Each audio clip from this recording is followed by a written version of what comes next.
to Jesus Christ. Amen? Brother Kramer, introduce our guest speaker. Thank you. What a blessing it is to introduce you to him. To Randy, it's been a blessing. And I just wanted to comment about some years ago, we had met and we had invited him to speak to us at Chili's. And we had a pretty large group that came at Chili's. And we were preparing, as a result of all that, to have a Holocaust survivor join us.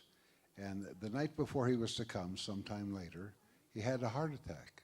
But we had already set up the venues in the middle school, here at the fellowship, and also at Carroll College. And Randy had videoed him in the hospital, our Holocaust survivor, and he gave us a little message over that. But what I was so impressed with was that Randy came. He came with an associate, and we went to all those venues because it was too late to cancel anything. And he did such a profound job of being able to communicate to them, because they were desperately disappointed that they didn't get to meet the gentleman who was to come. But I was so impressed with how we handled all of that under that suddenly. Don't we have suddenly sometimes in our life? Sometimes we don't always handle them well. But I was so impressed with how we handled that. So I've appreciated his service to us. He works the whole West Coast from Hawaii to Alaska. I was going to say Australia, to Alaska. But anyhow, he'll share a little bit about that as well. But anyhow, I just want to introduce you to Randy Neal, man of God, mighty in spirit. Thank you, Mark. And thank you, Pastor Paul, for opening up your house to us again. It's an honor and privilege to be here, and Mark's been a blessing.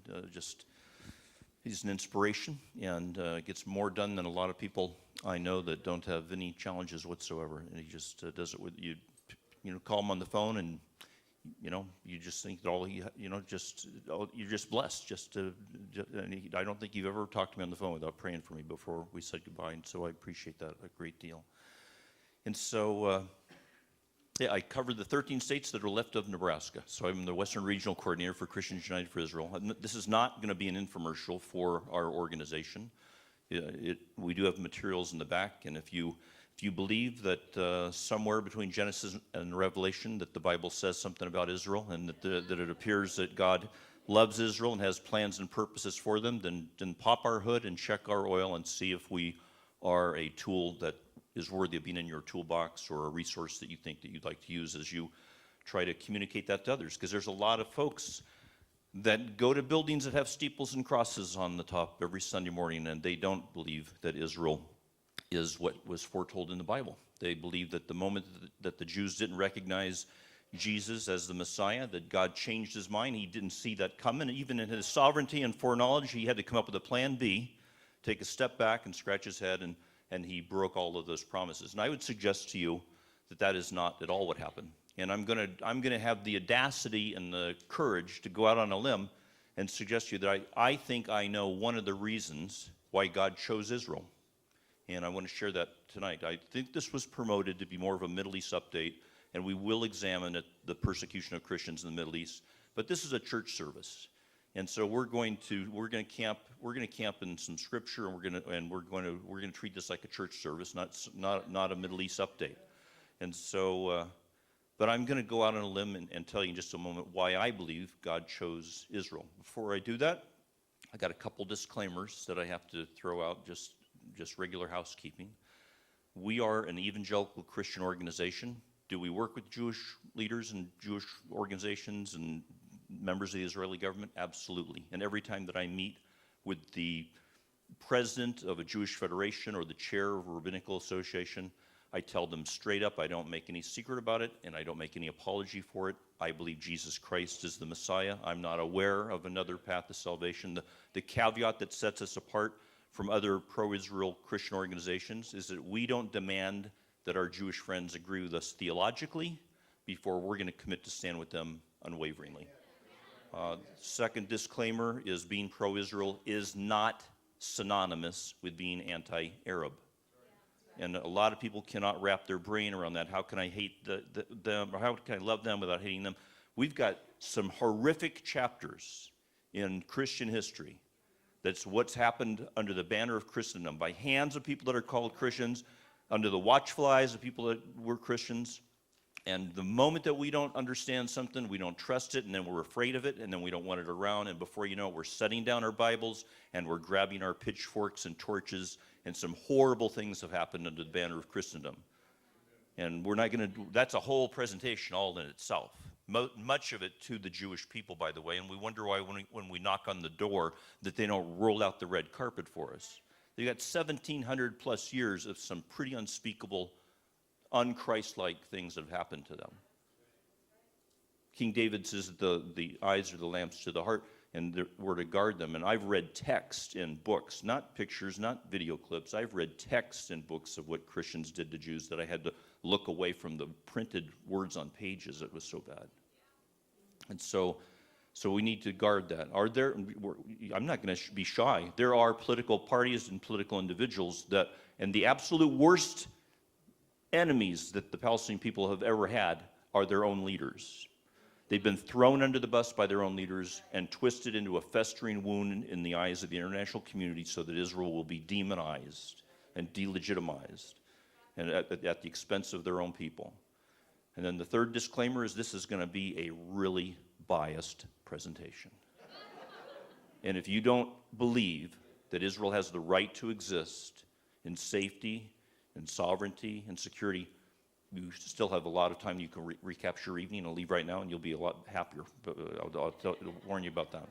So why did God choose Israel? And I believe with all the fiber in my being, I'm just going to suggest one of the reasons why I think that he chose Israel. Is it because they're pure as the driven snow? No. Is it because they're better than we are, or better than? No. Is it because he loves them more? He loved them first, but he doesn't love them more. I believe that the reason that God chose Israel, or one of the reasons that God chose Israel, so that when you read his Bible and you read the predictive prophecies of what he foretells that he's going to do, that your faith is going to grow. He's going to breathe on the embers of your faith, because you're not going to emerge out the other end some foam at the mouth, crazy Christian Zionist activist. You're going to emerge out the other end realizing that the God that your faith rests in is a God that keeps his promises. Our faith rests in a God that's in the business of doing what he said he's going to do. And if you take a look at Israel, the absolute worst thing that's going to happen is that your faith is going to grow, realizing that my faith rests in a God that is in the business of doing what he said he's going to do. And if he would break his promises to Israel, where is your reassurance that he wouldn't break them to us? If he uses the word forever or everlasting, what do you think he means? How long is forever to God? That's right. We're going to do a cursory drive-by, because you're supposed to be out here at 10, right? Okay. All right. So I'll try to get you out here by 9:30, so we'll be early. But no, I'm going to have to talk like an auctioneer to cover the ground that we're going to cover tonight, but we're going to cover a lot of ground. Genesis 12:3 is a cornerstone, passage for anybody that wants to take a look at the beginning of the thread of this biblical mandate to stand with Israel. I'll bless those that bless thee, and I'll curse thee that curse thee, and then you all the families of the earth shall be blessed. And you can unpack those 3 lines. You could do a 6-week Bible study on those 3 lines. There are millions of American Christians that have no doubt that the incredible station that the United States has enjoyed as a world power, with opportunity, blessings beyond what we ever earned or deserved, is directly related to the fact that we were the first nation to recognize the reestablishment of the Jewish homeland, and we have been really her strongest ally ever since. I'll curse thee that curse thee. Look at the nations, look at the empires that chose to deal harshly with the Jewish people, and if they still exist today, they're a shell of what they once were. When Great Britain was thrown the keys to oversee the facilitation of the reestablishment of the Jewish homeland, less than 2 years later, takes a proverbial knife in the back, cuts off 3/4 of it to become Transjordan. When they were given the keys to oversee the facilitation, the sun never set on the British Empire. And less than a century after doing that, she's an island. And probably will become one of the first Islamic states that wasn't established as such. Right now, the last census in England, I'm not going to take a bird walk, and I'm not bashing anybody. I'm just giving you a demographic reality. The last time England took a census, Muslim births were 1 in 10. It's anticipated that the next time at the next census will be 1 in 3. And the scary part is that they thought that they were being really compassionate when they opened up their doors to religious exiles. You know why they were religious exiles? You know why they were being ejected from their countries? Because they were too radical. And the chickens that England, had when she plunged that knife in the back of Israel, those are coming home to roost. And then, and you all the families of the earth shall be blessed. I'm taking way too much time on this one. But you know what? The Jewish people don't even make it up 1/4 of 1% of the world population. Not even 1/4 of 1%. But year after year, 25, 35, 40% of the Nobel Prizes. Energy, anything to do with extending the days of life, enhancing the quality of life. They're convicted, and they have the resolve to leave the world a better place than they found it, that their children will inherit a better world than they had. If energy, agriculture, communication, environment. If you take a look at the deserts of New Mexico, the deserts of Arizona or Nevada, they're virtually identical to the deserts out in Gaza or in the Negev. The absolute challenges. Those tomatoes, those cherry tomatoes, are growing in greenhouse technology with drip irrigation technology invented in Israel on desert lands that are just like Shiprock, New Mexico. And Ben Shelley, the president of the Navajo Nation, he heard all those challenges that the hundreds of Navajo Nation farmers are facing. That the fact that they can only grow kale, creosote, and tumbleweeds on their farms, that those problems have already been solved in Israel. And so what does he do? Ben Shelley goes to Israel. The agriculture experts are so excited about the opportunity to help them that they send 3 drip irrigation experts back to the Navajo Nation, and now they're in the steps of actually implementing Israeli technology to bless the Navajo. It's not all you, in you all the families of the earth shall be blessed. Families means nations, families means tribes.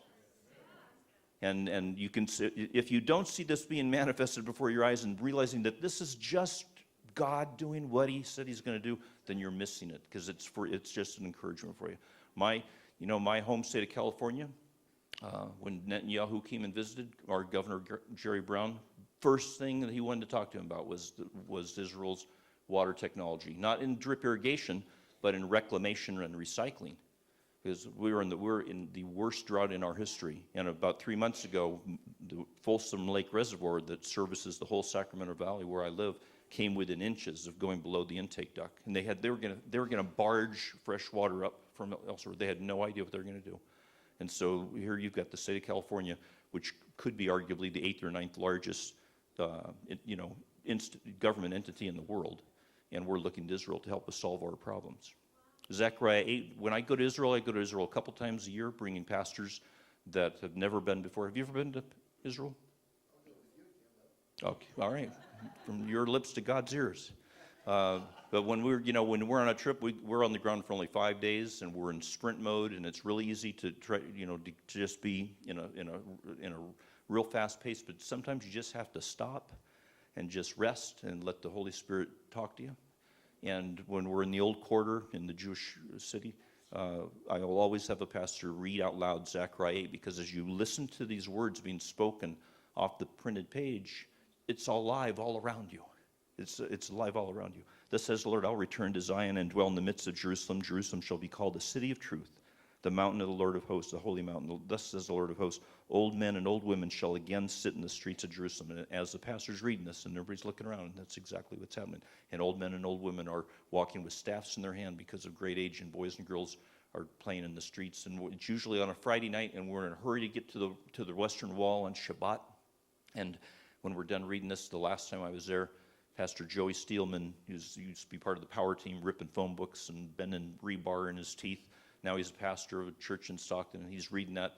And there's a little girl that was panicking because she wasn't going to make it home before sundown, and she had to carry her trike up the stairs. And Pastor Joey helped the little girl carry her trike. I mean, just the manifestation, the fulfillment of what God promised he's going to do. Genesis 13, lift up your eyes from where you are, look north, south, east, and west. All the land that you see I will give to you and your descendants. How long? Forever.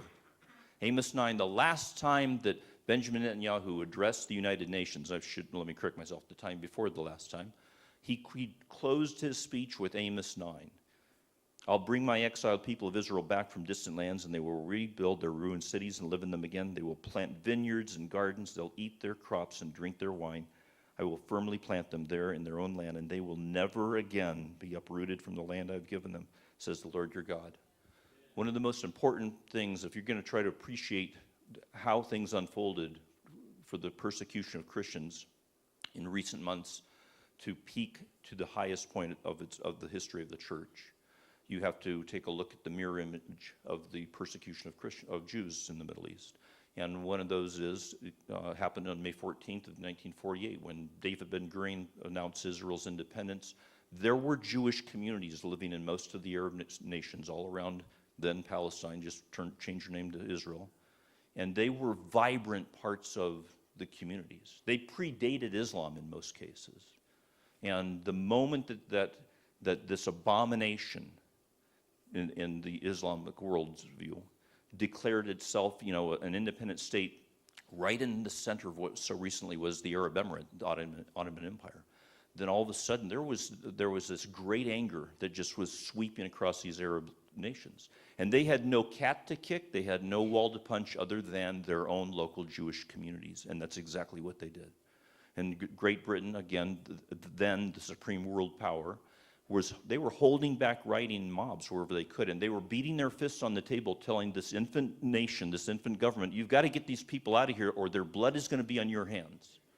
They had the financial bandwidth to do airlift campaigns, but they didn't have the hardware. They didn't have the Air Force to do it, to do the airlift campaigns. And so they had to do it through independent contracting. And they had all of these, they'd had census and assessments of the difficulty. One of them, and we're going to zero on this one, was Yemen. There were 50,000 Yemenite Jews probably held over from when Solomon's caravan went through. And it had been like were sealed in a Tupperware container.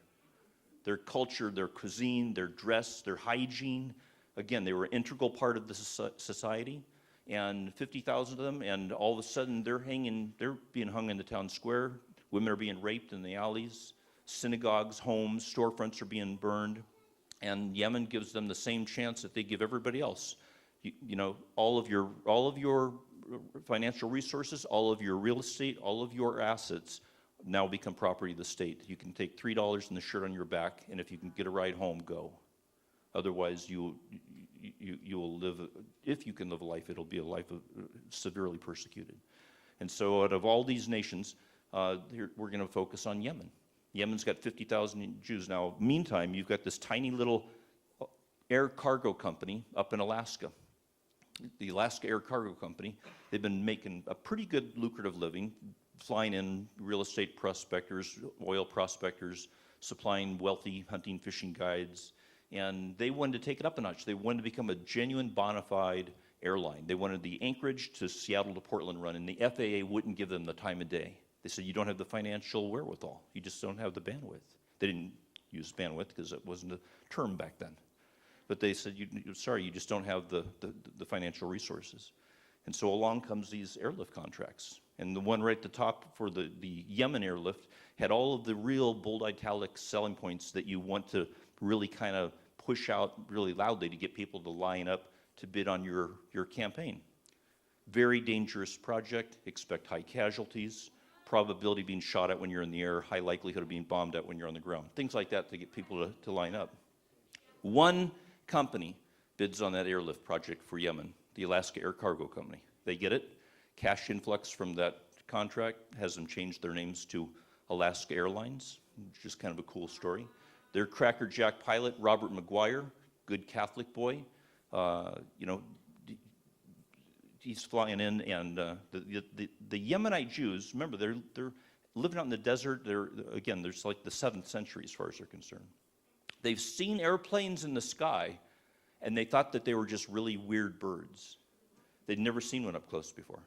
All of a sudden, one's taxiing up to their tent city, their refugee camp that they're in. There's airplanes taxiing up. Guy gets out, tells them to get in, and they're like, are you crazy? We're not going to get in that thing.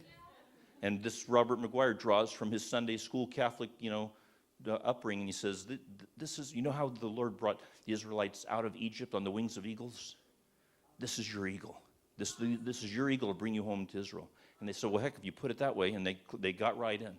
And one of the things that's interesting is that this is not an accurate, I couldn't find a photo for the Yemenite. This is an Ethiopian airlift, but the Yemenite airlift, Robert McGuire, they ripped the seats out of the plane so that they could pack them in like sardines to get the job done as fast as possible.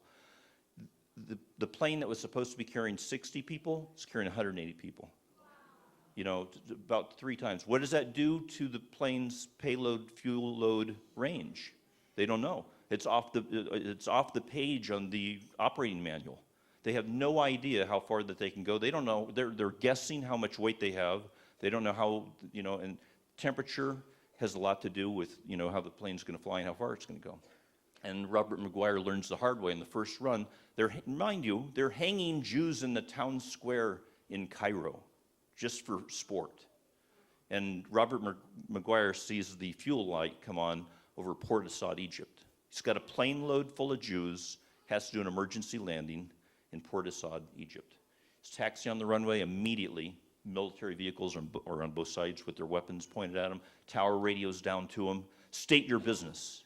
Now, again, it's important to appreciate, this is Alaska Air Cargo Company. These are bush pilots, probably former fighter pilots. There's not a whole lot that makes their palms sweat. They have nerves of steel. I don't know if you've ever flown in an Alaska bush plane. I have, and I don't think I'll ever do it again. It's a hot rod airplane with dramatically oversized tires that are underinflated so that it can land like a dart. They land them in dry riverbeds. These guys have nerves of steel. That's who Robert McGuire is. Okay, he's not the guy that took classes on the weekend. He'd been around the block a few times. The voice comes down from the tower. State your business. Takes a deep breath.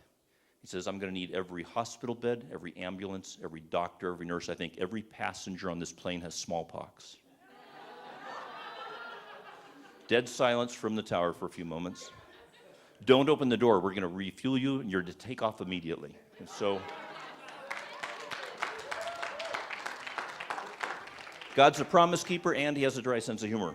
So you've read Isaiah 66 several times, but you probably missed this because the text is twisted around. It's easy to read right through this without realizing that it makes absolutely no sense the way that it's written unless you take a look at Israel. Before she was in labor, she gave birth. You don't give birth before you go into labor. Before she was in labor, she gave birth. Before her pain came, she delivered a male child. That's exactly what happened with Israel. Can a nation be born in a day? Nation was born in a day. She was born in a day, and then she went into labor when all of her Arab neighbors sought to cast every last Jew into the sea, because our faith rests in a promise-keeping God. That's the Esdraelon Valley. This was when Great Britain came in the fall of the Ottoman Empire. They did an assessment and census of the whole area.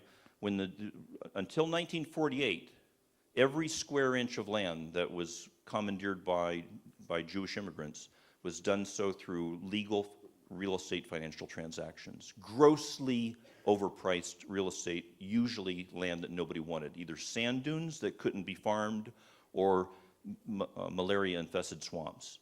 And this is the case. And so, what happens when you sell a malaria-infested swamp to a bunch of Jewish immigrants bringing Western agriculture technology? They turn it into a breadbasket is what happens. That's the Esdraelon Valley today. Ezekiel 36, and the desolate land shall be tilled, whereas it lay desolate in the sight of all that passed by it. If you've never read Innocents Abroad by Mark Twain, a.k.a. Samuel Clemens, it's a great read, and it's his dispatches to the Sacramento Union when he visited Palestine. And it describes that they traveled for days and they never saw anything, that it wasn't even hospitable to jackals. And if I showed you this picture and I told you that it was from northern New Mexico, you couldn't argue otherwise. You couldn't tell me that it wasn't. But, take a look at this area today, and Ezekiel 36 continues. And they shall say that this land that was desolate has become like the Garden of Eden. It used to look like New Mexico, and now it looks like Napa. Again, Ezekiel 36, and the waste and desolate ruined cities are become fenced and inhabited. Tel Aviv in 1909, tent city. If you're going to build a city, always good to find beachfront property if you can do it. This is barely a century later. A world-class destination for vacations and an absolute center international hub for industry and technology. Again, I just want to unpack this, but Ezekiel 36, why did he choose Israel? Why is he fulfilling these promises? Is he doing it because they earned it? Is he doing it because the Jewish people deserve it? Absolutely not. They screwed up. They turned away. They strayed over and over and over again. But why is he doing it? Ezekiel 36, he says, I'm doing it for my name's sake. I'm doing it because I said I'm going to do it. And I will sanctify my great name, which has been profaned among the nations, which you have profaned in their midst, and the nations shall know that I am the Lord, when I show that I'm hallowed in you before their eyes. Our faith rests in a promise-keeping God. What we've seen in the last 3 years, when we saw, it started out in Tunisia, when a vegetable vendor lit himself on fire, and that sparked what was considered the Arab Spring. Rapidly, it devolved into the Arab Winter, and it has crept throughout the Middle East. The New York Times and former President Jimmy Carter assured us that the Muslim Brotherhood was a peace-loving democratic organization that would mean anyone no harm. It's a good idea for us to wrap our brain around a couple real elementary facts. Is the conflict in the Middle East intimidatingly complex? It absolutely is. And that's why most people don't want to touch it. And Pastor Paul, on your point with your sister-in-law and your mom's warning, I mean, I remember distinctly when we would go to a family reunion at my grandparents' house, and we'd pull up in front of the big Chrysler station wagon that had the push-button transmissions. Thing was like an aircraft carrier. And before we'd even open the door, my mom would reach over and put a death clinch grip on my dad's knee and say, remember, no politics or religion. And when you talk about Israel, you're killing both birds with one stone. And so it's a very polarizing topic. And the complexity of the conflict makes it very intimidating for people. The solution to the conflict in the Middle East is complicated. Understanding the root of the problem, it's not complicated. I'll tell you exactly what the root of the problem is. It's the Arab refusal to recognize a Jewish state. That is the root of the problem. The day that the Palestinians would recognize a Jewish state, and the Arab world won't let them do that ever. They'd be considered traitors if they did. That would be the first day of the beginning of peace as far as Israel is concerned. But we take a look at all these different groups. They keep breaking, and there's a new name every day. It wasn't very long ago that it seemed like there was only 2 or 3 terrorist organizations, and now they would fill a Yellow Pages book. There's so many of them, but they don't vary. Don't be distracted or persuaded by thinking that because Shiites and Sunnis don't get along or agree theologically, that they don't have the same ideology or end goal. They both have the exact same end goal. The Khomeini, the religious imam of Iran, it was a Sunni radical, theologian, and Qutb Sayyid, that wrote the book Milestones. And in it, he had come to America. He was just absolutely set back by our decadence, that we had a nation where women didn't cover their faces and were allowed to drive and vote, and just all of the decadence that he saw. He was sent to America to be made a moderate, and he became even more radical when he went back. And he wrote the book Milestones, and it is today. It's a very short read. If you want to get an English translation, it'll give you a sneak preview into the way those wheels turn. But here he is, a radical Sunni Muslim, and the Shiites in Iran thought it was such a great handbook that they translated it into Farsi. They all have the same end goal, and that is a global world caliphate.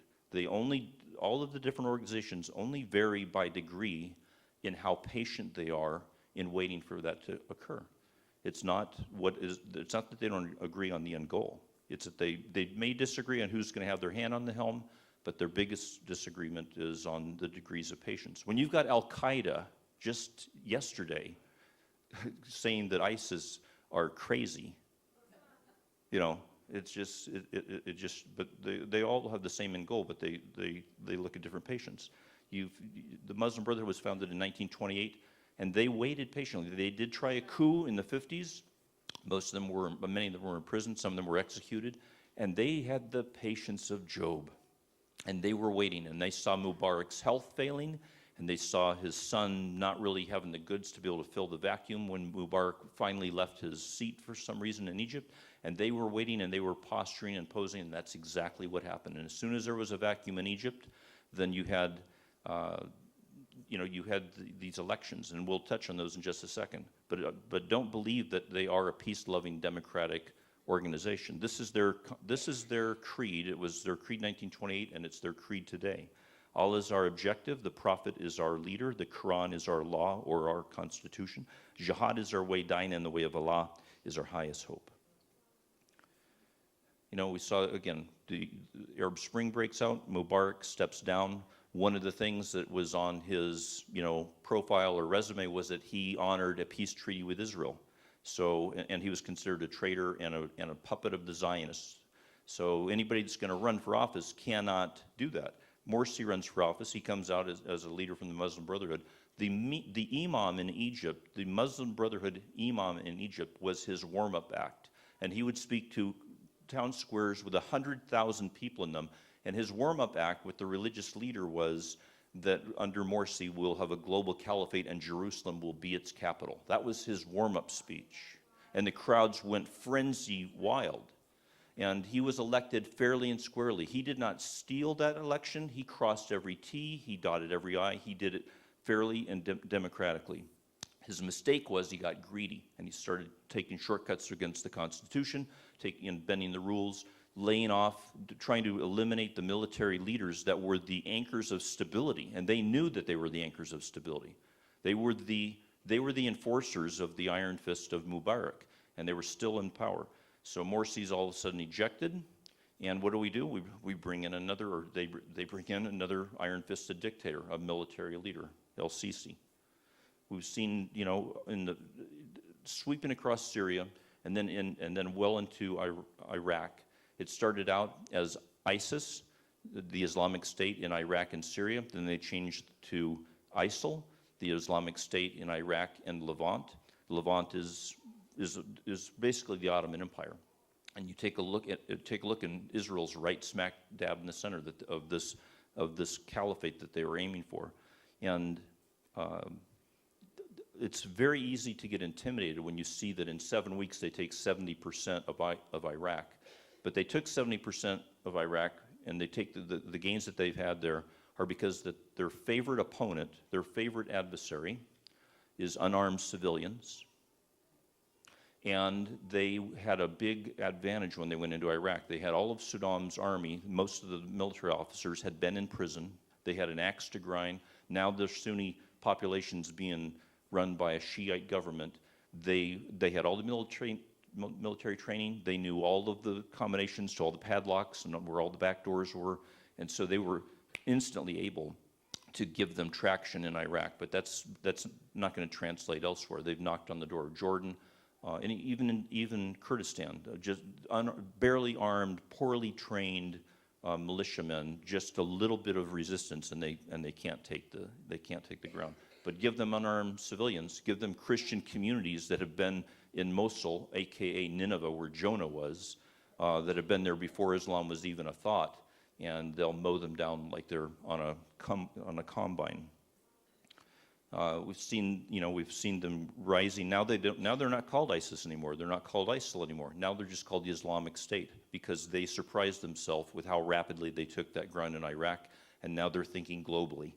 Their appetite is globally. First, they're going to retake formerly Muslim nations, restore them to Sharia law, Quranic law, and then they'll bring their good news of the Quran to the rest of the world. I'm not going to share the video clip with you because it's too offensive it's a little too edgy for a church service. But a friend of mine just a few days ago did an experiment at the University of Berkeley in California.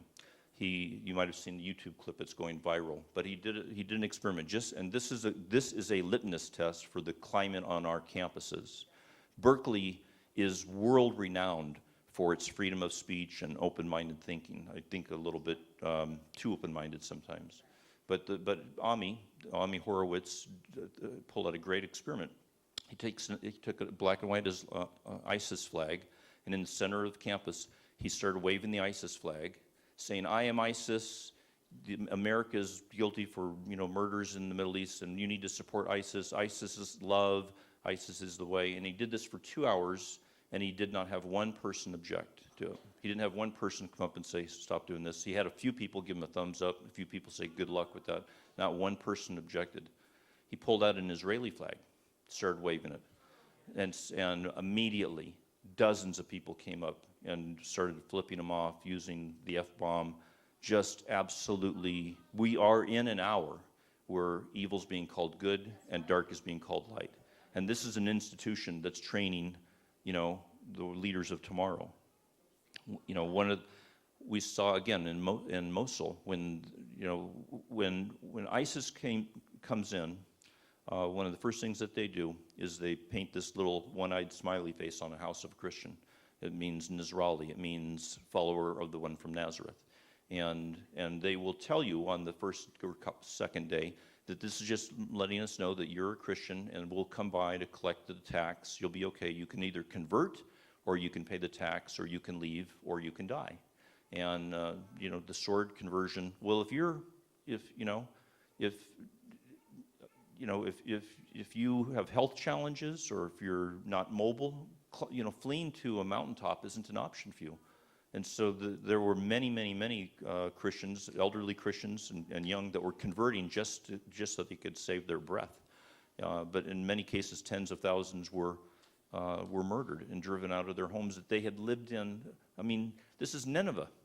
This is where Jonah went. Mosul is Nineveh, and Jonah's tomb is absolutely destroyed. I did an emergency solidarity trip. How are we on time? What time? Can I get another 90 minutes or so out of you? No, we're coming around the home stretch. I promise. We're winding up. But I'll touch on it in a moment. But in the throes of the war with Hamas in July and August, we saw the necessity of doing an emergency solidarity trip to Israel to send a message that there are millions of American Christians that are praying for you, and we believe that fighting Hamas is a good fight, and the world opinion of the disproportionate numbers of casualties, they didn't understand the moving parts that made those numbers fit the columns the way that they did. And the simple answer is because Hamas uses their children to protect their missiles, and Israel uses their missiles to protect their children. And so, when you're fighting an enemy that uses their own children or their neighbor's children as human shields, it's the absolute most barbaric form of warfare. But here we are. We're in Israel. I got a call on Wednesday. Need you to find 13 pastors, one from each state in your region. We're going to bring them to Israel. One from every state, one from D.C. Great. How many? When are we leaving? Monday. And so we had to put this together. We were on the ground for 72 hours, and high-level meetings. But one of the stops we made was the Bible Land Museum, which is right across from the Knesset, and we found ourselves standing there in the Nineveh exhibit, looking at artifacts from Jonah's tomb, realizing that we're looking at probably the only artifacts remaining from Jonah's tomb, because that chapter. The tomb had been turned into a Shiite mosque, and that was the reason that was given for obliterating it and erasing it from world history. But we're just the surreal experience of taking a look at such a precious piece of history and realizing that the fragments behind a piece of acrylic were probably the only ones left on the earth, and that the actual site had just been blotted off the earth just to deny that it ever existed. I don't know if you realize it, but right now, as I mentioned, earlier, persecution of Christians is higher than it has ever been in the history of the church. 4 months ago, if I was going to tell you who's the greatest persecutor of Christians, I'd have to say North Korea. North Korea keeps about 750,000 Christians in forced labor camps, and until about 3 or 4 months ago, They held the record for, the most most Christians being persecuted. But ISIS has robbed them of that title with well over 1 million Christians that have lost their homes and been turned into refugees, and tens of thousands that have been slain. I have been trying my best. We have a lot of political might as a Christian organization, Christian United for Israel. We mobilize Christians to be able to join their voice together so that we can make an impact politically. I think the first time I came to Montana at that luncheon, we had at Chili's over by the airport, I think it was. At that point, we had about 500,000 members. Right now, we are on the cusp of breaking 2 million members. We're the largest pro-Israel organization in the country. I don't say that to impress you.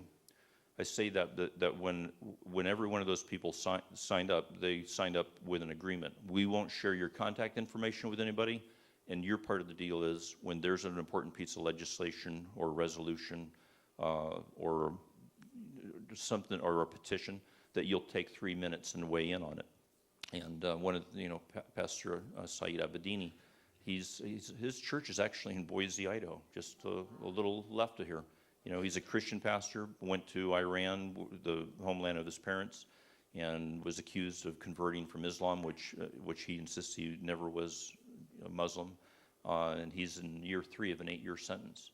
And I think as long as we're at the bargaining table with Iran over some things, he should be one of the chips on the table. And I know it's complicated, but to me that seems like a very small price to pay to get the concessions that they've been so generously given. His wife and sister-in-law came to my presentation, and it drives it home. We're half a world away from all this stuff. And I'm impressed with all. How many of you, just by a show of hands, this is not your home church? So maybe a quarter. Okay. So I got an email this morning. I know this is a man's man state. I'm not going to cry like a little girl like I did last time. I got an email this morning from some people in Israel that saw that I was going to be in Helena, and they didn't know where Helena was. But there are people in Israel right now, earlier today, that they looked at our online calendar. Just your being here tonight, you might have just come because it's your Saturday night service, but there are people in Israel that think that you're here because you wanted to learn about Israel or demonstrate some solidarity. Your just being here tonight is a salve, a spiritual salve on the spiritual wounds that our predecessors inflicted. And there are people in Israel that are like, where's Marysville, Utah? Where's Helena, Montana? There are Christians in these cities I've never heard of before that care about me, that love me, and want to stand with me. And so don't underestimate that. And don't underestimate the significance of your single voice either.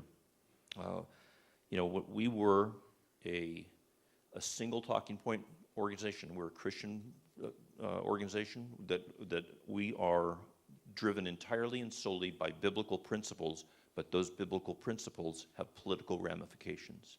Because you just as Pastor said, you're called to be salt and light beyond those doors. And that includes the political fabric of this nation.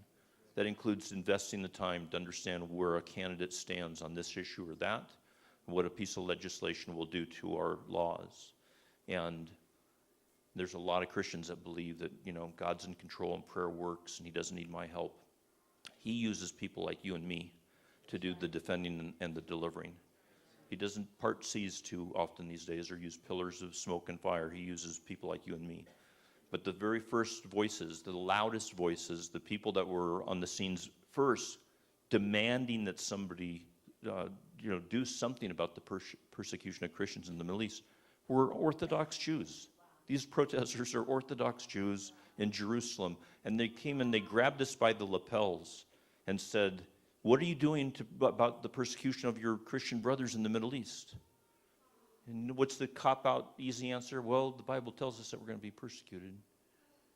You know what? There's things that we can do. There are things that we can do within our reach. I'm going to demonstrate this to you. And again, I'm not bragging about this organization.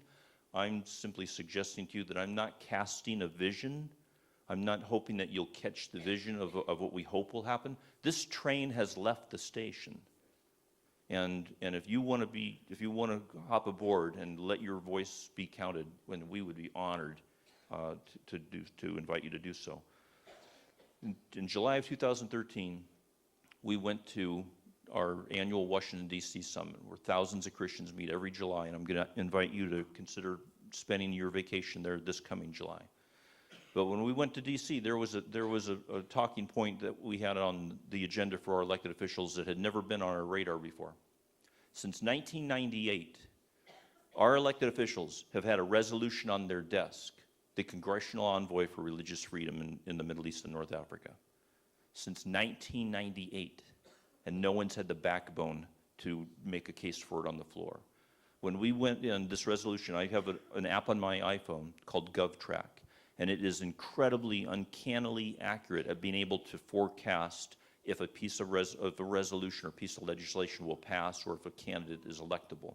And when we pulled into D.C. in July of 2013, that app said that that resolution had a 4% chance of even being brought to the floor and a 0% chance of being passed if it was brought to the floor.